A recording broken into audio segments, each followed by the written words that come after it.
Hi, ഐം ഷാനിയ. ഇന്നത്തെ topic എന്ന് വെച്ചാൽ big data stack and applications ആണ്. ഇതെന്ന് വെച്ചാൽ ബിഗ് ഡാറ്റ ആർക്കിടെക്ചർ ആൻഡ് ആപ്ലിക്കേഷന് സെയിമാണ്. ആർക്കിടെക്ചറിന് തന്നെയാണ് ബിഗ് ഡാറ്റ സ്റ്റാക്ക് എന്ന് പറയുന്നത്. ഇവിടെ ഞാൻ ഡീൽ ചെയ്യാൻ പോകുന്നത് എന്താണ് ബിഗ് ഡാറ്റ, പിന്നെ big data stack, big data സ്റ്റാക്കിൽ തന്നെ ബിഗ് ഡാറ്റ ആപ്ലിക്കേഷൻസ് കുറച്ചുകൂടെ ഡീറ്റെയിൽ ആയിട്ട് പറയുന്നുണ്ട്. ഫസ്റ്റ് നമുക്ക് എന്താണ് ബിഗ് ഡാറ്റ എന്ന് നോക്കാം. ബിഗ് ഡാറ്റ എന്ന് പറയുന്നത് അതിൻ്റെ പേരിൽ തന്നെ ഉണ്ട്, അതൊരു ഹ്യൂജ് എമൗണ്ട് ഓഫ് ഡാറ്റയാണ്. The term big data refers to a huge volume of data that cannot be stored, processed by any traditional data source, storage or processing unit. ഒരു ട്രഡീഷണൽ ആയിട്ടുള്ള ഡാറ്റ സ്റ്റോറേജിന് സ്റ്റോർ ചെയ്യാനോ അല്ലെങ്കിൽ traditional ആയിട്ടുള്ള data processing യൂണിറ്റ്സിന് process ചെയ്യാനോ പറ്റാത്ത അത്രയും huge amount of ഡാറ്റേനെയാണ് നമ്മൾ big data എന്ന് പറയുന്നത്. ഒരു എക്സാമ്പിളായിട്ട് നമുക്ക് നോക്കുകയാണെങ്കിൽ നമ്മളെല്ലാവരും സ്മാർട്ട് ഫോൺ യൂസേഴ്സാണ്. അപ്പം നമ്മൾ ഒരാളുടെ സ്മാർട്ട് ഫോണിൽ നിന്ന് നമ്മൾ ടെക്സ്റ്റായിട്ട്, മെസ്സേജായിട്ട്, കോൾ ഡാറ്റ, അങ്ങനെ ഒരുപാട് ഡാറ്റ ജനറേറ്റ് ചെയ്യുന്നുണ്ട്. അങ്ങനെ ജനറേറ്റ് ചെയ്യുന്ന ഡാറ്റാസിൽ നമുക്ക് ഒരു മാസത്തിൽ നമ്മളുടെ ഒരാളുടെ സ്മാർട്ട് ഫോണിൽ നിന്ന് ഏകദേശം ഒരു 40 എക്സാബൈറ്റ്സ് ഓഫ് ഡാറ്റ ജനറേറ്റ് ചെയ്യുന്നുണ്ട്.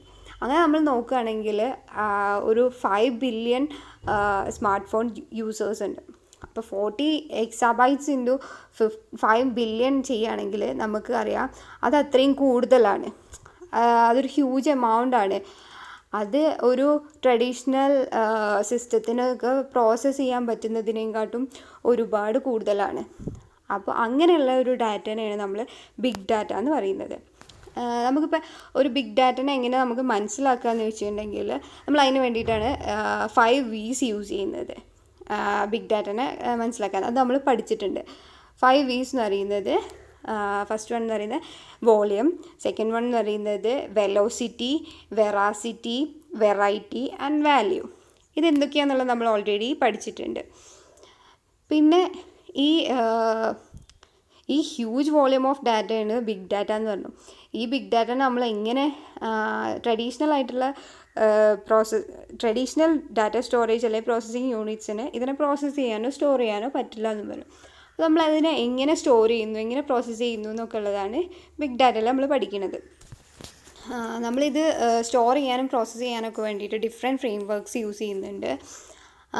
അതിന് എക്സാമ്പിളായിട്ട് വരുന്നത് കസാൻഡ്ര, ഹഡൂപ്പ്, സ്പാർക്ക് ഒക്കെയാണ്.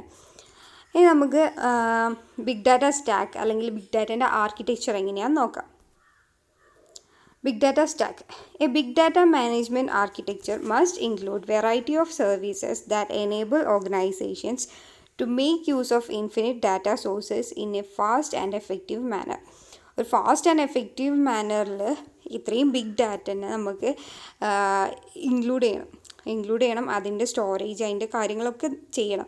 അതിന് വേണ്ടിയിട്ട് അതിനൊക്കെ പറ്റുന്ന ഒരു സ്റ്റാക്കാണ് ബിഗ് ഡാറ്റ സ്റ്റാക്ക് എന്ന് പറയുന്നത്.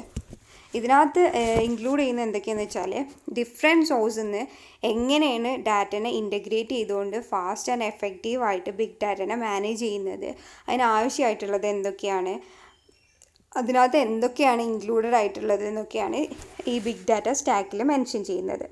ബിഗ് ഡാറ്റ സ്റ്റാക്കിൽ നമുക്കിവിടെ ഈ പിക്ചറിൽ കാണാം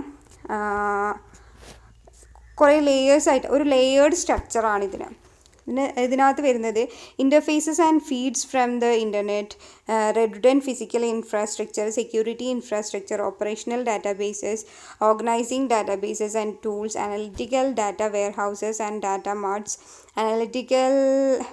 analytics, reporting and visualization, big data applications, ഇങ്ങനെയുള്ള കാര്യങ്ങളൊക്കെ ഇതിനകത്ത് വരുന്നുണ്ട്. അപ്പോൾ നമുക്ക് ഒന്ന് ബ്രീഫായിട്ട് ഓരോ ലെയറും പറയുകയാണെങ്കിൽ ഇതിനെ പറയുകയാണെങ്കിൽ ഫസ്റ്റായിട്ട് നമുക്ക് പറയാം റെഡുഡൻറ്റ് ഫിസിക്കൽ ഇൻഫ്രാസ്ട്രക്ചർ. അത് പറയുകയാണെങ്കിൽ അവിടെ ഹാർഡ്വെയർ ആൻഡ് നെറ്റ്വർക്ക് എലമെൻറ്റ്സ് ആണ് വരുന്നത്. ഇതിനകത്ത് അതിൻ്റെ പെർഫോമൻസ് എങ്ങനെയുണ്ട്, പെർഫോമൻസ് ഉഷാറാണോ, അതേപോലെ അവൈലബിൾ ആണോ, പിന്നെ സ്കെയിലബിലിറ്റി എങ്ങനെയുണ്ട്, അതിൻ്റെ കോസ്റ്റ് എത്രത്തോളം വരുന്നുണ്ട്, ഫ്ലെക്സിബിൾ ആണോ, ഇങ്ങനത്തെ കാര്യങ്ങളൊക്കെയാണ് അവിടെ ഡീൽ ചെയ്യുന്നത്. പിന്നെ സെക്യൂരിറ്റി ഇൻഫ്രാസ്ട്രക്ചറിൽ അതിന് ഡാറ്റേൻ്റെ ആക്സസും അതേപോലെ ആപ്ലിക്കേഷൻ ആക്സസും എനേബിൾ ചെയ്യുന്നത് സെക്യൂരിറ്റി ഇൻഫ്രാസ്ട്രക്ചറിലാണ്. അതേപോലെ തന്നെ ആ ഡാറ്റേൻ്റെ സെക്യൂരിറ്റിയും വരുന്നത് സെക്യൂരിറ്റി ഇൻഫ്രാസ്ട്രക്ചറിലാണ്. പിന്നെ വരുന്നത് interfaces and feeds from or to the internet. അതെന്ന് വെച്ചാൽ അവിടെ ഒരു ബൈഡയറക്ഷണൽ ആക്സസ് ആണ്. കമ്പോണൻസിന് ഈ സ്റ്റാക്കിൻ്റെ ഉള്ളിലേക്കും സ്റ്റാക്കിൽ നിന്ന് പുറത്തേക്കും ഉള്ള ഒരു ബൈഡയറക്ഷണൽ ആക്സസ് ആണ് ഇൻ്റർഫേസസ് ആൻഡ് ഫീഡ്സ് എന്ന് പറയുന്നത്. ഈ ഒരു ലെയർ ഇല്ലാണ്ട് ബിഗ് ഡാറ്റ ഉണ്ടാവില്ല. പിന്നെ ഓപ്പറേഷണൽ ഡാറ്റാബേസസ്. ഓപ്പറേഷണൽ ഡാറ്റാബേസസ് എന്ന് പറഞ്ഞാൽ സ്ട്രക്ചേർഡ് ആവാം, അൺസ്ട്രക്ചേർഡ് ആവാം, അല്ലെങ്കിൽ സെമി സ്ട്രക്ചേർഡ് ആവാം. ഇവിടെ വെച്ചാൽ ഡാറ്റാബേസ് എൻജിൻസ് ഒക്കെയാണ് വരുന്നത്. ഒരു ബിസിനസ്സിന് റെലവൻ്റ് ആയിട്ടുള്ള ഡാറ്റാബേസ് എൻജിൻസിനൊക്കെയാണ് പറയുന്നത്. പിന്നെ ഓർഗനൈസിങ് ഡാറ്റാബേസസ് ആൻഡ് ടൂൾസ്. ഇവിടെ എന്ന് വെച്ചാൽ ക്യാപ്ചറിങ്, വാലിഡേറ്റിംഗ്, അസംബ്ലിങ്, ഇങ്ങനെയൊക്കെയുള്ള വേരിയസ് ബിഗ് ഡാറ്റനെ ക്യാപ്ചർ ചെയ്യുക, വാലിഡേറ്റ് ചെയ്യുക, അതിനെ അസംബിൾ ചെയ്യുക, ഇങ്ങനത്തെ കാര്യങ്ങളൊക്കെയാണ് നടക്കുന്നത്. പിന്നെ അവിടെ ഓർഗനൈസ് ചെയ്യാൻ വേണ്ടിയിട്ട് അവിടെ യൂസ് ചെയ്യുന്ന ടെക്നോളജി എന്ന് വെച്ചാൽ ഡിസ്ട്രിബ്യൂട്ടഡ് ഫയൽ സിസ്റ്റം അല്ലെങ്കിൽ serialisation services, work flow services, ഇങ്ങനത്തെ ടെക്നോളജീസൊക്കെയാണ് യൂസ് ചെയ്യുന്നത്. എന്ന് വെച്ചാൽ ഡിഫറെൻറ്റ് സിസ്റ്റത്തിലൊക്കെ ആയിട്ടാണ് ഡിസ്ട്രിബ്യൂട്ടഡ് ആയിട്ടാണ് ഡാറ്റ ഉണ്ടാവുക ബിഗ് ഡാറ്റയിൽ. അപ്പം ഡിസ്ട്രിബ്യൂട്ടഡ് ഫയൽ സിസ്റ്റം യൂസ് ചെയ്തിട്ടാണ് അതിനെ ഓർഗനൈസ് ചെയ്യുന്നതും ഇൻ്റഗ്രേറ്റ് ചെയ്യുന്നതൊക്കെ. നെക്സ്റ്റ് പറയുന്ന analytical data warehouse and data marts. ഇവിടെ എന്ന് വെച്ചാൽ അനാലിറ്റിക്കൽ ഡാറ്റ വെയർഹൗസസും ഡാറ്റ മാർട്ട്സും ഒക്കെ യൂസ് ചെയ്തിട്ട് ആ ഡാറ്റനെ സിംപ്ലിഫൈ ചെയ്യാണ്. സിംപ്ലിഫിക്കേഷൻ ഓഫ് ഡാറ്റ, ഇതിന് ക്രിയേഷന് വേണ്ടിയിട്ട് ഡാറ്റനെ സിംപ്ലിഫൈ ചെയ്യുക, അതേപോലെ തന്നെ ഡാറ്റ ഐറ്റംസിനെ വിഷ്വലൈസ് ചെയ്യുക, ഇങ്ങനത്തെ കാര്യങ്ങളൊക്കെയാണ് അവിടെ ചെയ്യുന്നത്. പിന്നെ അനാലിറ്റിക്സ് എന്ന് പറയുന്നത് enables process of data and provides user friendly representation of information ഒരു യൂസർ ഫ്രണ്ട്ലി ആയിട്ട് പ്രൊവൈഡ് ചെയ്യുകയാണ് ചെയ്യുന്നത്. പിന്നെയെന്ന് വെച്ചാൽ big data application. Big data application എന്ന് വെച്ചാൽ ബിഗ് ഡാറ്റയുടെ ഒരുപാട് ആപ്ലിക്കേഷൻസ് ഉണ്ട്. കസ്റ്റം ആപ്ലിക്കേഷൻസ് ഉണ്ട്, ഓരോ ബിസിനസ്സിനും റെലവൻ്റ് ആയിട്ടുള്ളതൊക്കെ ആയിട്ട്. പിന്നെയെന്ന് വെച്ചാൽ ഇതിനകത്ത് റിപ്പോർട്ടിംഗ് ആൻഡ് വിഷ്വലൈസേഷൻ വരുന്നുണ്ട്. അവിടെ വെച്ചാൽ കണ്ടിന്യൂസ് ഇവാലുവേഷനും അതിൻ്റെ ഒരു വിഷ്വൽ റിപ്രസെൻറ്റേഷനും ഒക്കെയാണ് വരുന്നത്. നമുക്കിത് ഓരോന്നും കുറച്ച് ഡീറ്റെയിൽ ആയിട്ട് നോക്കാം, ഓരോ ലെയേഴ്സും. ഫസ്റ്റ് ലെയർ എന്ന് പറയുന്നത് interfaces and feeds. Interfaces and feeds നമ്മൾ ഓൾറെഡി പറഞ്ഞു, നമുക്ക് ബൈഡയറക്ഷണൽ ആക്സസ് ആണ് അവിടെ സ്റ്റാക്കിലേക്കുള്ള. On either side of the diagram are indications of interfaces and feeds into and out of both internally managed data and feeds from external sources. ഇവിടെ എന്ന് വെച്ചാൽ ഒരു എക്സ്റ്റേണൽ സോഴ്സിൽ നിന്നുള്ള ഡാറ്റനെ ഇൻറ്റേർണൽ സ്റ്റാക്കിലേക്കും ഇൻറ്റേർണലി മാനേജ് ചെയ്തിട്ടുള്ള ഡാറ്റനെ എക്സ്റ്റേണൽ സോഴ്സിലേക്കും ടു ആൻഡ് ഫ്രം, അങ്ങനെ ഒരു അങ്ങോട്ടും ഇങ്ങോട്ടും ഉള്ള ഒരു ഡാറ്റ ട്രാൻസ്ഫറിനൊക്കെ വേണ്ടിയിട്ടുള്ള ഒരു ഇൻ്റർഫേസാണ്. ഇവിടെ ഒരു നോട്ടായിട്ട് പറയുന്നത് what makes big data big is that it relies on picking up lots of data from lots of sources. Therefore, an open application programming interface API will be core to any big data architecture. ഒരു big ഡാറ്റനെ big ആക്കുന്നത് അത് ഇഷ്ടംപോലെ ഡാറ്റനെ പല സോഴ്സിൽ നിന്ന് പലതരം ഡാറ്റനെ അത് accept ചെയ്യുന്നുണ്ട്, അത് എടുക്കുന്നുണ്ട്. അതുകൊണ്ട് തന്നെ അതിൻ്റെ APIs എന്ന് പറയുന്നത് ഒരു ബിഗ് ഡാറ്റ ആർക്കിടെക്ചറിന് വരും. ദെൻ ഇതൊക്കെയാണ് ഇൻ്റർഫേസസിൽ പറയുന്നത്. പിന്നെയെന്ന് പറയുന്നത് റെഡുഡൻറ്റ് ഫിസിക്കൽ ഇൻഫ്രാസ്ട്രക്ചർ.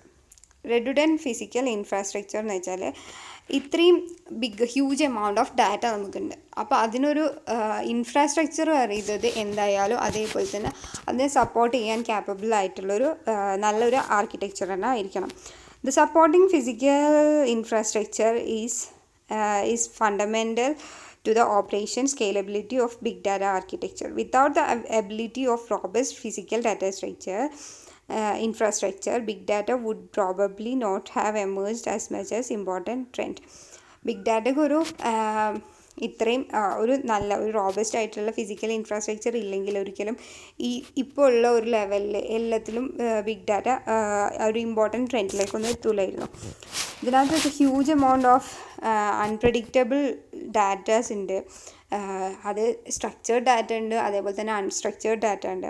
അപ്പോൾ നമ്മൾ അതിനെയൊക്കെ എന്താ പറയുക, അതിനൊക്കെ ഉൾക്കൊള്ളാൻ കഴിയുന്ന ഒരു ടൈപ്പ് നല്ലൊരു ഫിസിക്കൽ ഇൻഫ്രാസ്ട്രക്ചർ അതിന് വേണം.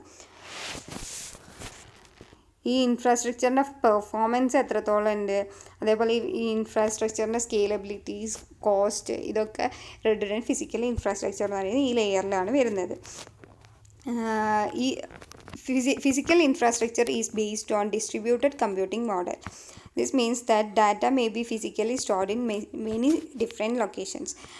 ഡിസ്ട്രിബ്യൂട്ടഡ് കമ്പ്യൂട്ടിംഗ് മോഡൽ യൂസ് ചെയ്തിട്ട് മോഡലിനെ ബേസ് ചെയ്തിട്ടാണ് ഫിസിക്കൽ ഇൻഫ്രാസ്ട്രക്ചർ ഉള്ളത്. എന്ന് വെച്ചാൽ ഹ്യൂജ് എമൗണ്ട് ഓഫ് ഡാറ്റയാണ്. അത് നമുക്ക് ഒരു സിസ്റ്റത്തിൽ അല്ലെങ്കിൽ ഒരു സ്ഥലത്ത് നമുക്ക് ഫുള്ളായിട്ട് സ്റ്റോർ ചെയ്യാൻ പറ്റില്ല. അതുകൊണ്ട് തന്നെ ഡിഫറെൻറ്റ് ലൊക്കേഷൻസിൽ ഡിഫറെൻറ്റ് സിസ്റ്റത്തിലൊക്കെയാണ് അത് സ്റ്റോർ ചെയ്തിട്ടുള്ളത്. അപ്പം അതിന് ലിങ്ക് ചെയ്തിട്ടുള്ളത് നെറ്റ്വർക്ക്സ് യൂസ് ചെയ്തിട്ടാണ്. ഡിസ്ട്രിബ്യൂട്ടഡ് ഫയൽ സിസ്റ്റത്തിന് യൂസ് ചെയ്തിട്ടാണ് ബിഗ് ഡാറ്റനൊക്കെ റിട്രീവ് ചെയ്തിട്ടുള്ളതും സ്റ്റോർ ചെയ്തിട്ടുള്ളതും ഒക്കെ. നെക്സ്റ്റ് എന്ന് പറയുന്നത് സെക്യൂരിറ്റി ഇൻഫ്രാസ്ട്രക്ചർ. സെക്യൂരിറ്റി, ഒരു ഡാറ്റനെ നമ്മൾ കൺസിഡർ ചെയ്യുമ്പോൾ, ഡാറ്റൻ്റെ എന്തൊരു കേസ് വരുമ്പോഴും നമ്മൾ ആദ്യം ആലോചിക്കുന്നത് അതിൻ്റെ സെക്യൂരിറ്റീനെ പറ്റിയിട്ടാണ്. ആ ഡാറ്റ എത്രത്തോളം സെക്യൂർഡ് ആണ് എന്നുള്ളതാണ് നമ്മൾ നോക്കുക. അതേപോലെ തന്നെ ഇപ്പോൾ ഇത് ഇത്രയും വലിയ ഡാറ്റയാണ്, ബിഗ് ഡാറ്റയാണ്, ഹ്യൂജ് എമൗണ്ട് ഓഫ് ഡാറ്റയാണ്. അപ്പം ഇതിൻ്റെ സെക്യൂരിറ്റി എത്രത്തോളം ഉണ്ട് എന്നുള്ളത് ഇമ്പോർട്ടൻ്റ് ആണ്.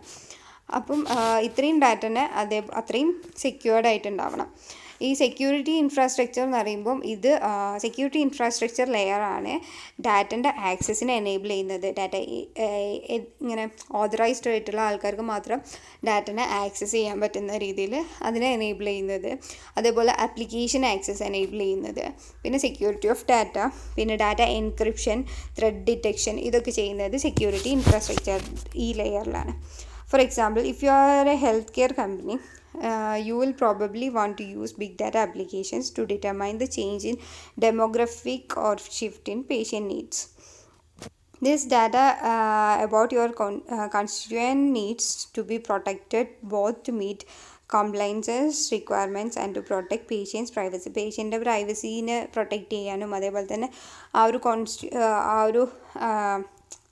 അവിടെയുള്ള ഒരു ഹെൽത്ത് കെയർ ഇൻഡസ്ട്രിയിൽ അതിൻ്റെ ഒരു റിക്വയർമെൻറ്റ്സിനെ മീറ്റ് ചെയ്യാനൊക്കെ ഡാറ്റനെ പ്രൊട്ടക്റ്റ് ചെയ്യുക എന്നുള്ളത് ഇമ്പോർട്ടൻ്റ് ആണ്. ഇപ്പോൾ എന്ന് വെച്ചാൽ ഇപ്പോഴത്തെ സിറ്റുവേഷനിൽ ഡാറ്റ എന്ന് പറയുന്നത് വലിയ ബിസിനസ്സാണ്. ഡാറ്റ എങ്ങനെയൊക്കെ കിട്ടും എന്നുള്ളതാണ് എല്ലാവരും നോക്കുന്നത്. അപ്പം ഡാറ്റനെ നമ്മൾ പ്രൊട്ടക്റ്റ് ചെയ്യുക എന്നുള്ളത് ഇമ്പോർട്ടൻ്റ് ആണ്. നെക്സ്റ്റ് പറയുന്നത് ഓപ്പറേഷണൽ ഡാറ്റാബേസ് ആണ്. When you think about big data, understand that you must incorporate all the data sources that will give you a complete picture of your business and see how the data impact the way you operate your business. An operational data source consisted of highly structured and managed by the line of business in a relational database. ഒരു relational database use ചെയ്തിട്ട് ഒക്കെയാണ് operational data sources ചെയ്യുന്നത്. ഇവിടെ structured data ഉണ്ടാവും, അതേപോലെ unstructured data ഉണ്ടാവും, അതുപോലെ semi structured data ഉണ്ടാവും. ഒരു ബിസിനസ്സിന് റെലവൻ്റ് ആയിട്ട് വേണ്ട ഡാറ്റാബേസ് എൻജിൻസിനെയൊക്കെ യൂസ് ചെയ്തിട്ട് ആ ഡാറ്റേൻ്റെ മേലെ ഓപ്പറേറ്റ് ചെയ്യുന്നതൊക്കെയാണ് ഇതിൽ വരുന്നത്.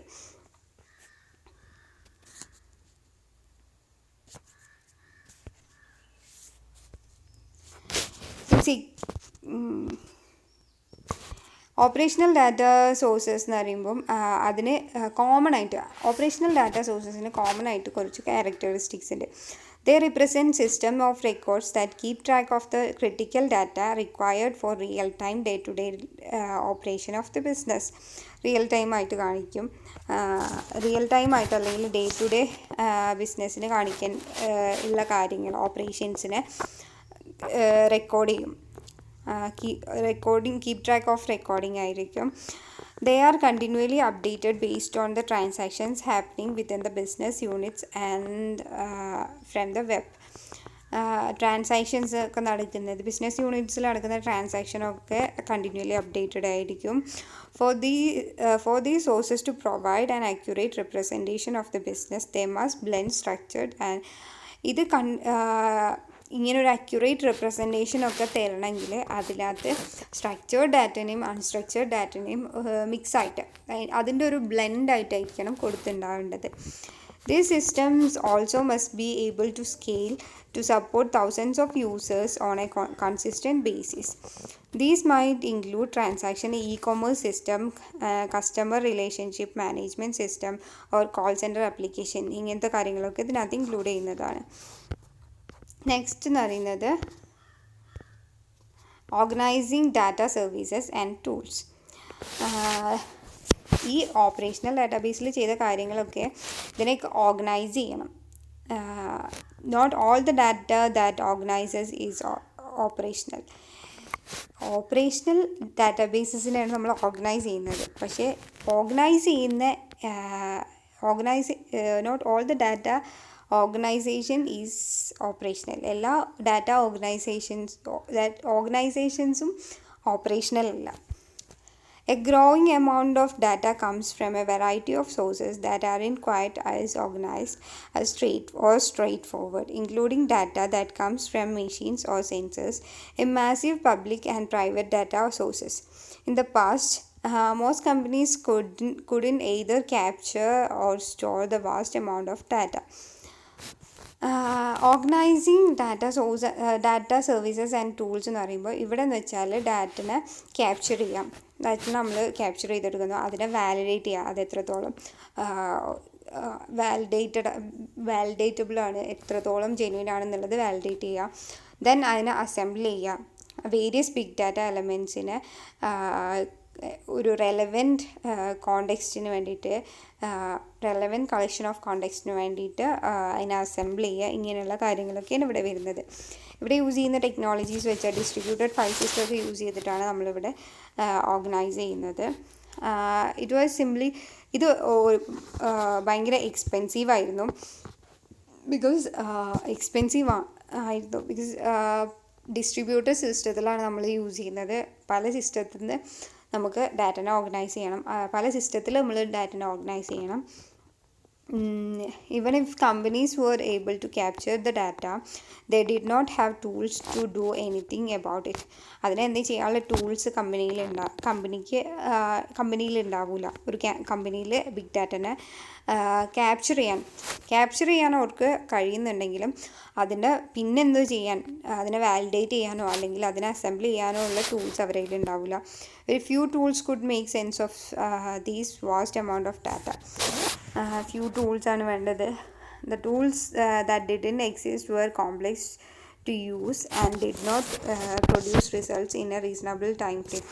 ടൂൾസ് ഉണ്ടെങ്കിലും അത് ഒരിക്കലും അത് യൂസ് ചെയ്യാൻ കോംപ്ലെക്സ് ആയിരുന്നു. അതേപോലെ ഒരു റീസണബിൾ ടൈം ഫ്രെയിമിൽ അതിൻ്റെ റിസൾട്ട് പ്രൊഡ്യൂസ് ചെയ്യൂല. ഇങ്ങനെയൊക്കെയുള്ള കാര്യങ്ങൾ ഉണ്ടായിരുന്നു.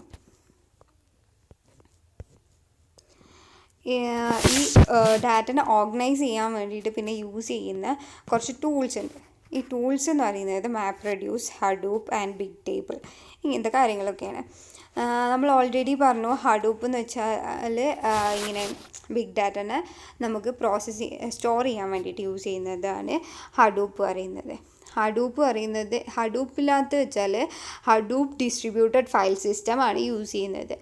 അതൊരു ബിഗ് ഫയലിനെ, ഹഡൂപ്പിനകത്ത് വെച്ചാൽ ഒരു ബിഗ് ഫയലിനെ സ്മോൾ ചങ്ക്സ് ആയിട്ട് ഡിസ്ട്രിബ്യൂട്ട് ചെയ്യും. എന്നിട്ട് അതിനകത്ത് ഡാറ്റനെ പ്രോസസ്സ് ചെയ്യുക. അപ്പോൾ അതിനകത്തുള്ള ആ ഡാറ്റനെ തന്നെ പിന്നെ ഫയൽസ് ആയിട്ട് ബ്രേക്ക് ചെയ്യും. എന്നിട്ട് ആണ് സ്റ്റോർ ചെയ്യുന്നത്. ആ സ്റ്റോർ ചെയ്യുമ്പം അതിൻ്റെ ഒരു കോപ്പി വേറൊരു സ്ഥലത്തും കൂടെ സ്റ്റോർ ചെയ്യും. എന്നിട്ട് അപ്പോൾ എന്ന് വെച്ചാൽ നമുക്ക് ഒരു സിസ്റ്റം ഫെയിലായി കഴിഞ്ഞാലും ഡാറ്റ നമുക്ക് ലോസ് ആവില്ല എന്നുള്ള രീതിയിലാണ്. പിന്നെ മാപ്പ് റെഡ്യൂസ് എന്ന് പറയുന്നത് വലിയ എന്താ പറയുക, വലിയൊരു പ്രോബ്ലം, ഡാറ്റനെ പ്രോസസ്സ് ചെയ്യാൻ വേണ്ടിയിട്ട് ഒരു വലിയൊരു ടാസ്ക്, ഒരു ലെങ്തി ടാസ്ക് ആയിട്ടുള്ള ടാസ്കിനെ നമ്മൾ ഡിഫറെൻറ്റ് ടാസ്ക്സ് ആയിട്ട് എന്താ പറയുക ഡിവൈഡ് ചെയ്യും. ഇതിപ്പോൾ ഒരു ടാസ്ക് എ ആണെങ്കിൽ അതിനെ ബി സി ഡി എന്ന് പറഞ്ഞിട്ട് 3 ടാസ്ക്കായിട്ട് ഡിവൈഡ് ചെയ്യും. എന്നിട്ട് അതിനെ പ്രോസസ്സ് ചെയ്യും. ഡിഫറെൻറ്റ് സിസ്റ്റത്തിൽ അതിനെ പ്രോസസ്സ് ചെയ്തിട്ട് പിന്നെ അതിനെ മെർജ് ചെയ്യും. ആ റിസൾട്ട്സിനെ ലാസ്റ്റ് എന്താ പറയുക പാരലൽ പ്രോസസ്സിങ് ചെയ്തിട്ട് അതിനെ ഒന്നിച്ചാക്കും. ഇതെന്ന് പറയുന്നത് ഈസിയാണ്, അതേപോലെ തന്നെ ഫാസ്റ്റുമാണ്. ഇങ്ങനെയുള്ള കാര്യങ്ങളാണ്. ഇതൊക്കെ ഡീറ്റെയിൽ ആയിട്ട് മിസ് വേറെ എടുത്തിട്ടുണ്ട്, മാപ്പ് റെഡ്യൂസ്, ഹഡൂപ്പ്, ബിഗ് ടേബിളൊക്കെ. ദെൻ വരുന്നത് ട്രഡീഷണൽ ആൻഡ് അഡ്വാൻസ്ഡ് അനാലിറ്റിക്സ് ആണ്.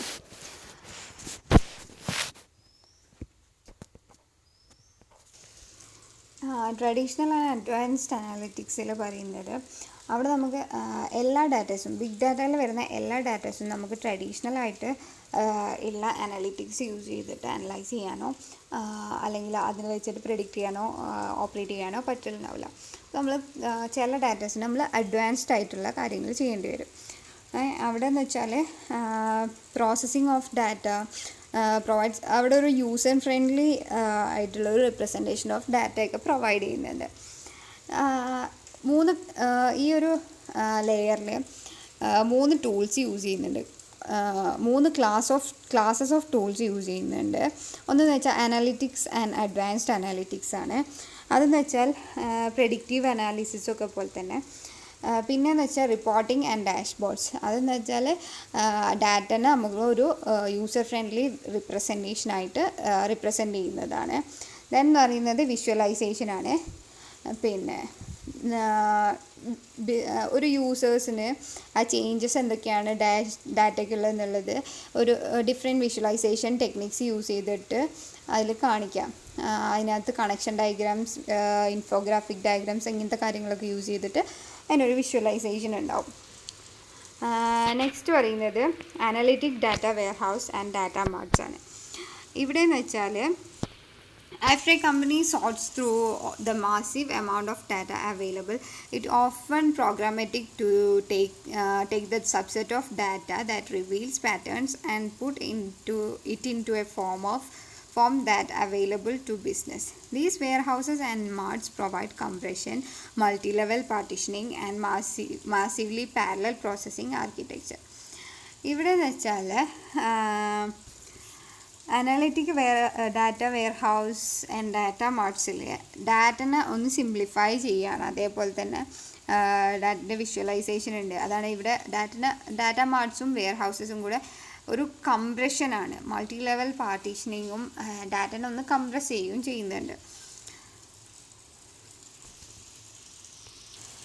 നമ്മൾ ഒരു ഡാറ്റനെ പ്രോസസ്സ് ചെയ്യുകയൊക്കെ ചെയ്ത് കഴിയുമ്പോൾ ആ ഡാറ്റനെ എൻഡ് യൂസേഴ്സിന് ഒരു യൂസർ ഫ്രണ്ട്ലി ഫോമിൽ നമ്മൾ കാണിക്കണം. അവർക്കൊരു വിഷ്വലൈസേഷൻ അല്ലെങ്കിൽ അവർക്ക് ആ ഇൻഫോർമേഷനെ പ്രൊവൈഡ് ചെയ്യണം. അതിന് വേണ്ടിയിട്ടാണ് ഈ ഡാറ്റ വെയർഹൗസസ് യൂസ് ചെയ്യുന്നത്. ഡാറ്റ വെയർഹൗസസും ഡാറ്റ മാർട്ട്സും ഒരു യൂസർ ഫ്രണ്ട്ലി ഫോമിൽ എൻഡ് യൂസേഴ്സിന് ഇൻഫോർമേഷൻ പ്രൊവൈഡ് ചെയ്യും. ദെൻ വരുന്നത് ബിഗ് ഡാറ്റ അനാലിറ്റിക്സ് ആണ്. അത് സെയിമാണ്, നേരത്തെ പറഞ്ഞ സെയിമാണ് ഏകദേശം. The capability to manage and analyze petabytes of data enables companies to deal with clusters of information that could have impact on the business. This requires analytic engines that can manage this highly distributed data and provides results that can be optimized to solve a business problem. Analytics can get quite complex with big data. Big ഡാറ്റനെ analyze ചെയ്യുക. ഇവിടെ എന്ന് വെച്ചാൽ huge amount of ഡാറ്റനെ നമ്മൾ analyse ചെയ്യുക എന്നുള്ളത് തന്നെയാണ്. അതിനെ നമ്മൾ അനലൈസ് ചെയ്യുന്നു, പിന്നെ അനലൈസ് ചെയ്ത് അതിന് ഒരു സ്പെസിഫിക് ആയിട്ടുള്ളൊരു ഔട്ട്കമ്മിലെത്തിക്കുന്നു. ഇങ്ങനെയൊക്കെയുള്ള കാര്യങ്ങളാണ് ഒരു ബിഗ് ഡാറ്റ അനാലിറ്റിക്സ് എന്ന് വെച്ചാൽ ഒരു കോംപ്ലെക്സ് പ്രോസസ്സാണ്. ഹ്യൂജ് എമൗണ്ട് ഓഫ് ഡാറ്റ ആകുമ്പോൾ അവിടെ എന്ന് വെച്ചാൽ സ്ട്രക്ചേർഡ് ആൻഡ് അൺസ്ട്രക്ചേർഡ് ഡാറ്റേനെ ഒരുമിച്ചാണ് ഉണ്ടാവുക. അപ്പോൾ അതിനകത്ത് വരുന്ന ഫ്രോഡൊക്കെ പ്രെഡിക്റ്റ് ചെയ്യണമെങ്കിലൊക്കെ കുറച്ച് കോംപ്ലെക്സ് ആയിട്ടുള്ള കാര്യമാണ്. Social media analytics, text analytics and new kind of analytics are to be by the organizations looking to gain insight to the big data. Then പിന്നെ വരുന്നത് വെച്ചാൽ റിപ്പോർട്ടിംഗ് ആൻഡ് വിഷ്വലൈസേഷൻ ഓർഗനൈസേഷൻസ് ആണ്. Reporting and visualization organization have always relied on the capability to create reports to give them an understanding of what the data deals with, what the data tells them about everything from monthly sales figures to projection of growth. Big data changes the way that data is managed and used. ഇവിടെ എന്ന് വെച്ചാൽ ഒരു continuous ഇവാലുവേഷനാണ് പറയുന്നത്. ഒരു ഏതൊരു ഫീൽഡായാലും ഇപ്പോൾ ഒരു business ഫീൽഡിലാണെങ്കിൽ അവിടുത്തെ സെയിൽസ് എത്രത്തോളം ഉണ്ട്, പ്രൊഡക്ഷൻ എത്രത്തോളം ഉണ്ട് എന്നുള്ളതിൻ്റെ ഒരു കണ്ടിന്യൂസ് ഇവാലുവേഷനാണ്. എന്നിട്ട് അതിൻ്റെ ഒരു മന്ത്ലി റിപ്പോർട്ട് കൊടുക്കുകയാണ്. അപ്പം ഒരു വിഷ്വൽ റിപ്രസെൻറ്റേഷൻ അതിൻ്റെ അത് കൊടുക്കുകയാണ്. അപ്പം അങ്ങനെ ചെയ്യുമ്പം ആ ഒരു എന്താ പറയുക, കമ്പനിയിലുള്ള സ്റ്റാഫ്സിനൊക്കെ അങ്ങനെ ഒരു മന്ത്ലി ഇത്രത്തോളം ഉണ്ട് പ്രൊഡക്ഷൻ, ഇത്രത്തോളം ഉണ്ട് സെയിൽസ്, അതിൻ്റെ ഒരു കമ്പാരിസൺ അല്ലെങ്കിൽ അതിൻ്റെ ഒരു വിഷ്വൽ റിപ്രസെൻറ്റേഷൻ കൊടുക്കുമ്പോൾ ഇത്രയും അങ്ങനെ ഒരു ബെറ്റർ അണ്ടർസ്റ്റാൻഡിങ് ഉണ്ടാവും യൂസേഴ്സിന് അല്ലെങ്കിൽ സ്റ്റാഫ്സിന്. അങ്ങനെയുള്ള കാര്യങ്ങളാണ് ഇവിടെ പറയുന്നത്. കണ്ടിന്യൂസ് ഇവാലുവേഷൻ ആൻഡ് റിപ്രസെൻറ്റേഷൻ ആണ് ഇവിടെ പറയുന്നത്. With big data, reporting and data visualization become tool for looking at the context of how data is related and impact. എങ്ങനെയാണ് ഡാറ്റ റിലേറ്റഡ് ആയിട്ടുള്ളത്, അതേപോലെ തന്നെ ഫ്യൂച്ചറിൽ എങ്ങനെയാണ് അത് ഇമ്പാക്റ്റ് ചെയ്യുന്നത് എന്നുള്ളത് കാണിക്കുന്ന ഒരു ടൂളാണ് റിപ്പോർട്ടിംഗ് ആൻഡ് ഡാറ്റ വിഷ്വലൈസേഷൻ എന്ന് പറയുന്നത്. നെക്സ്റ്റ് എന്ന് പറയുന്നത് ബിഗ് ഡാറ്റ ആപ്ലിക്കേഷൻസ് ആണ്. ബിഗ് ഡാറ്റയ്ക്ക് ഒരുപാട് റെലവൻ്റ് ആയിട്ടുള്ള ആപ്ലിക്കേഷൻസ് ഉണ്ട്. അതിൽ കുറച്ച് ആപ്ലിക്കേഷൻസ് നമുക്ക് കുറച്ച് ഡീറ്റെയിൽ ആയിട്ട് നോക്കാം. ബിഗ് ഡാറ്റൻ്റെ മേജർ ആപ്ലിക്കേഷൻസ് വരുന്നത് ഹെൽത്ത് കെയറിൽ, travel, finance, education, retail, telecom, e-commerce, media, അങ്ങനെ കുറേ സെക്ടേഴ്സിലാണ് വരുന്നത്. അതിനകത്ത് നമുക്ക് കുറച്ച് കാര്യങ്ങൾ കുറച്ച് ഡീറ്റെയിൽ ആയിട്ട് നോക്കാം. ഫസ്റ്റ് വൺ എന്ന് പറയുന്നത് ട്രാവൽ ആൻഡ് ടൂറിസം ആണ് വരുന്നത്. ട്രാവൽ ആൻഡ് ടൂറിസം എന്ന് പറയുന്നത് ട്രാവൽ ആൻഡ് ടൂറിസത്തിൽ പിന്നെ എങ്ങനെയാണ് ബിഗ് ഡാറ്റ യൂസ് ചെയ്യുന്നത് എന്നുള്ളതാണ് ഇവിടെ പറയുന്നത്.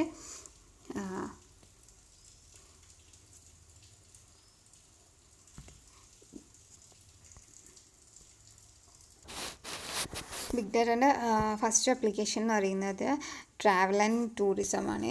ട്രാവൽ ആൻഡ് ടൂറിസം എന്ന് പറയുമ്പം ഇവിടെ നമുക്ക് ട്രാവൽ ചെയ്യാൻ ഉള്ള അല്ലെങ്കിൽ ടൂറിസത്തിന് വേണ്ടിയിട്ടുള്ള ഫോർകാസ്റ്റും റിക്വയർമെൻറ്റ്സും ഒക്കെ നമുക്ക് കിട്ടുന്നുണ്ട് ബിഗ് ഡാറ്റ യൂസ് ചെയ്തിട്ട്. Travel and tourism are the users of big data. It enables us to forecast travel facilities requirements at multiple locations, improve business through dynamic pricing and many more. ഇതാണ് travel and ടൂറിസത്തിൽ പറയുന്നത്. Next എന്ന് പറയുന്നത് financial and banking സെക്ടറാണ്. Financial and banking സെക്ടറിൽ നമുക്ക് financial and banking സെക്ടറിൽ customer basis of investment pattern അല്ലെങ്കിൽ investment pattern, shopping trends, motivation to invest and input that are obtaining from personal and financial background, ഇതിനൊക്കെ base ചെയ്തിട്ട് കസ്റ്റമറിനെയും അതേപോലെ തന്നെ ബാങ്കിനെയും ഹെൽപ്പ് ചെയ്യുന്നുണ്ട് big data. Financial and banking sector use big data technology extensively. ഒരു extensive ലെവലിൽ തന്നെ financial and banking sector big ഡാറ്റനെ യൂസ് ചെയ്യുന്നുണ്ട്. നെക്സ്റ്റ് പറയുന്നത് ഹെൽത്ത് കെയർ ഇൻഡസ്ട്രിയാണ്. ഹെൽത്ത് കെയർ ഇൻഡസ്ട്രിയിൽ ഒരുപാട് മാറ്റങ്ങൾ ബിഗ് ഡാറ്റ കാരണം ഉണ്ടായിട്ടുണ്ട്. അവിടെ എന്ന് വെച്ചാൽ ഒരു സോളോ പേഷ്യൻറ്റിന് പേഴ്സണലൈസ്ഡ് ഹെൽത്ത് കെയർ ഒക്കെ കൊടുക്കാൻ ബിഗ് ഡാറ്റ ഉള്ളതുകൊണ്ട് തന്നെ പറ്റുന്നുണ്ട്. അതേപോലെ തന്നെ പ്രെഡിക്റ്റീവ് അനാലിസിസ്, അതേപോലെ medical professionals and health care പേഴ്സണലൊക്കെ അതിൻ്റെയൊക്കെ ഹെൽപ്പ് കൊണ്ട് തന്നെ ഒരുപാട് ഡിഫറൻസ് ഹെൽത്ത് കെയർ ഇൻഡസ്ട്രിയിൽ വന്നിട്ടുണ്ട്, ഹെൽത്ത് കെയർ സെക്ടറിൽ വന്നിട്ടുണ്ട്. ദെൻ പറയുന്നത് ടെലികമ്മ്യൂണിക്കേഷൻ ആൻഡ് മീഡിയ ആണ്. ഇതിപ്പോൾ നമ്മളുടെ മൊബൈൽ ഫോൺ ഒക്കെ വരുന്ന ഒരു ഫീൽഡാണല്ലോ. നമ്മൾ നേരത്തെ പറഞ്ഞ പോലെ തന്നെ സെറ്റാ ബൈറ്റ്സ് ഓഫ് ഡാറ്റയാണ് ജനറേറ്റ് ചെയ്യുന്നത്. ഓരോ ഡേയിലും എന്താ പറയുക, നമ്മളെ മൊത്തം പോപ്പുലേഷനിൽ വെച്ചിട്ട് ടെലികമ്മ്യൂണിക്കേഷൻ ആൻഡ് മീഡിയ എന്നുള്ള ഒരു സെക്ടറിൽ സെറ്റാ ബൈറ്റ്സ് ഓഫ് ഡാറ്റയാണ് ജനറേറ്റ് ചെയ്യുന്നത്. അതിനൊക്കെ ഹാൻഡിൽ ചെയ്യാൻ ബിഗ് ഡാറ്റ തന്നെ വേണം. നമ്മൾ ട്രഡീഷണൽ സിസ്റ്റത്തിന് ഇതിനെ മാനേജ് ചെയ്യാനോ സ്റ്റോർ ചെയ്യാനോ പറ്റില്ല. അവിടെ ടെലികമ്മ്യൂണിക്കേഷൻ ആൻഡ് മീഡിയ ഫീൽഡിൽ ആ ഒരു സെക്ടറിൽ ഒരുപാട് ഹെൽപ്പാണ് ബിഗ് ഡാറ്റ ചെയ്യുന്നത്. അതേപോലെ തന്നെ വരുന്നത് ഗവൺമെൻറ് ആൻഡ് മിലിറ്ററിയാണ്. ഗവൺമെൻറ് ആൻഡ് മിലിറ്ററിയിൽ എന്ന് വെച്ചാൽ ഹൈ റേറ്റ്സിലാണ് ഈ ടെക്നോളജീനെ യൂസ് ചെയ്യുന്നത്. അവിടെ ഗവൺമെൻറ്റിന് ഒരുപാട് ഡാറ്റ ഉണ്ടാവും. ഒരു ഗവൺമെൻറ്റിൻ്റെ അണ്ടറിൽ നമ്മൾ ഇത്രയും പോപ്പുലേഷൻ്റെ ഡീറ്റെയിൽസ്, ഇത്രയും ആൾക്കാരുടെ ആധാർ കാർഡിൻ്റെ ഡീറ്റെയിൽസ്, ട്രാഫിക് ജാംസ്, ക്രൈംസ് എത്രയുണ്ട്, ഹാക്കിങ്സ്, ഓൺലൈൻ ഫ്രോഡ്സ്, ഇങ്ങനെ ഒരുപാട് ഡീറ്റെയിൽസ് വരുന്നുണ്ട്. ഇതിനൊക്കെ മാനേജ് ചെയ്യാൻ വേണ്ടിയിട്ട് ബിഗ് ഡാറ്റയാണ് യൂസ് ചെയ്യുന്നത്. ഒരു എക്സാമ്പിളായിട്ട് ഇവിടെ പറഞ്ഞിട്ടുള്ളത് ആധാർ കാർഡാണ്. ഗവൺമെൻറ്റിന് 1.21 ബില്യൺ സിറ്റിസൺസിൻ്റെ റെക്കോർഡുണ്ട്, ആധാർ കാർഡുണ്ട്. അതിനകത്ത് അത് എവിടെ നിന്ന് വേണമെങ്കിലും നമുക്ക് ആക്സസ് ചെയ്യാം. അതേപോലെ തന്നെ അത്രയും സ്റ്റോർഡാണ്. അതേപോലെ തന്നെ അതിന് എവിടെ നിന്ന് വേണമെങ്കിലും ആക്സസ് ചെയ്യാനും പറ്റുന്നുണ്ട്. ഇത്രയും ഡാറ്റ ഒരിക്കലും ഒരു ട്രഡീഷണൽ ഡാറ്റാബേസ് വെച്ചിട്ട് സ്റ്റോർ ചെയ്യാൻ പറ്റില്ലായിരുന്നു. പക്ഷേ ബിഗ് ഡാറ്റ ടൂൾസ് യൂസ് ചെയ്തിട്ട് അതിനെ സ്റ്റോർ ചെയ്തിട്ടുള്ളത്. ഇതെന്ന് പറയുന്നത് സോഷ്യൽ മീഡിയ. ഒരു ബിഗ് എക്സാമ്പിൾ ഓഫ് ബിഗ് ഡാറ്റയാണ് സോഷ്യൽ മീഡിയ എന്ന് പറയുന്നത്. സോഷ്യൽ മീഡിയ എന്ന് പറയുന്നതാണ് ലാർജസ്റ്റ് ഡാറ്റ ജനറേറ്റർ. ഒരു ഏകദേശം 500+ ടെറാബൈറ്റ്സ് ഓഫ് ഫ്രഷ് ഡാറ്റയാണ് സോഷ്യൽ മീഡിയയിൽ ഡെയിലി ജനറേറ്റ് ചെയ്യുന്നത്. അത് വീഡിയോസായിട്ടും ഫോട്ടോസായിട്ട്, ഓഡിയോസ്, മെസ്സേജസ് ഇങ്ങനെയൊക്കെ ആയിട്ട് ജനറേറ്റ് ചെയ്യുന്നത് ഇത്രയും 500+ ടെറാബൈറ്റ്സ് ഓഫ് ഫ്രഷ് ഡാറ്റയാണ്. അപ്പോൾ ഇതിനെയൊക്കെ സ്റ്റോർ ചെയ്യാനും പ്രോസസ്സ് ചെയ്യാനും വേണ്ടിയിട്ട് ബിഗ് ഡാറ്റ തന്നെ വേണം. Takes a lot of time ഇതിനെ സ്റ്റോർ ചെയ്യാൻ ഒരുപാട് ടൈം എടുക്കും. നോർമലി ഉള്ളൊരു ട്രഡീഷണൽ സിസ്റ്റത്തിൽ വെച്ച് ചെയ്യുമ്പോൾ ഒരുപാട് ടൈം എടുക്കും, ഒരുപാട് സ്റ്റോറേജ് ലൊക്കേഷൻസ് വേണം. അപ്പം ഇതിനൊക്കെ ഒരു സൊല്യൂഷനാണ് ബിഗ് ഡാറ്റ എന്ന് പറയുന്നത്. നെക്സ്റ്റ് എന്ന് പറയുന്നത് ഇ-കൊമേഴ്സ് ആണ്. E-commerce is also an application of big data. It maintains relationship with customer that is essential for the e-commerce industry. E-commerce ഇൻഡസ്ട്രിയിൽ കസ്റ്റമറുമായിട്ടുള്ള റിലേഷൻസൊക്കെ മെയിൻറ്റെയിൻ ചെയ്യാം. ഇതിനൊരു എക്സാമ്പിളായിട്ടൊക്കെ പറയുന്നത് നമ്മൾ ആമസോൺ, ഫ്ലിപ്കാർട്ട് ഇങ്ങനെയുള്ള സൈറ്റ്സൊക്കെയാണ്. ഇവിടെയൊക്കെ എന്ന് വെച്ചാൽ ഒരുപാട് റീറ്റെയിൽ നടക്കുന്നുണ്ട്, ഷോപ്പിങ്സൊക്കെ നടക്കുന്നുണ്ട് ഓൺലൈനായിട്ട്. അപ്പം അവിടെ ചില ദിവസം ചിലപ്പോൾ ഇപ്പം എന്താ പറയുക, ഇയർ എൻഡ് സെയിൽ അങ്ങനെയൊക്കെ വരുമ്പം ഒരുപാട് ഓർഡേഴ്സ് വരും, ഒരുപാട് ഡാറ്റാസ് വരും. അപ്പോൾ ആ ടൈമിൽ ഇതിനെയൊക്കെ മാനേജ് ചെയ്യാൻ ഡിഫിക്കൽട്ടായിരിക്കും. അങ്ങനത്തെ ടൈമിൽ ഇതിനെയൊക്കെ മാനേജ് ചെയ്യാൻ വേണ്ടിയിട്ട് ബിഗ് ഡാറ്റയാണ് യൂസ് ചെയ്യുന്നത്. ആ ടൈമിൽ മാത്രമല്ല, പല സ്ഥലത്തുനിന്ന് പല ആൾക്കാർ നമ്മൾ കുറേ ആൾക്കാർ ഒരേ സമയത്ത് ഓർഡർ ചെയ്യുമ്പം, അല്ലെങ്കിൽ പല ആൾക്കാർ പല ടൈമിലായിട്ട് ഓർഡർ ചെയ്തുകൊണ്ടിരിക്കുന്നുണ്ട്, നമ്മൾ വിഷ് ലിസ്റ്റ് ചെയ്യുന്നുണ്ട്, ഇങ്ങനെയൊക്കെ ചെയ്തുകൊണ്ടിരിക്കുമ്പം ഇതിനൊക്കെ ഈ ഡാറ്റയ്ക്ക് സ്റ്റോർ ചെയ്യണ്ടേ. അപ്പോൾ അതൊരു ബിഗ് എമൗണ്ട് ഓഫ് ഡാറ്റയാണ് ജനറേറ്റ് ചെയ്യുന്നത്. അതിനൊക്കെ സ്റ്റോർ ചെയ്യാനും അവിടെ യൂസ് ചെയ്യുന്നത് ബിഗ് ഡാറ്റ തന്നെയാണ്. ഇത്രയാണ് ബിഗ് ഡാറ്റേൻ്റെ ആപ്ലിക്കേഷൻസ്. അപ്പോൾ നമ്മൾ ബിഗ് ഡാറ്റ എന്താണ്, ബിഗ് ഡാറ്റ സ്റ്റാക്ക്, പിന്നെ ബിഗ് ഡാറ്റേൻ്റെ ആപ്ലിക്കേഷൻസ്, ഇത്രയാണ് ഈ ഒരു ഇതിൽ ഡിസ്കസ് ചെയ്തത്. Thank you.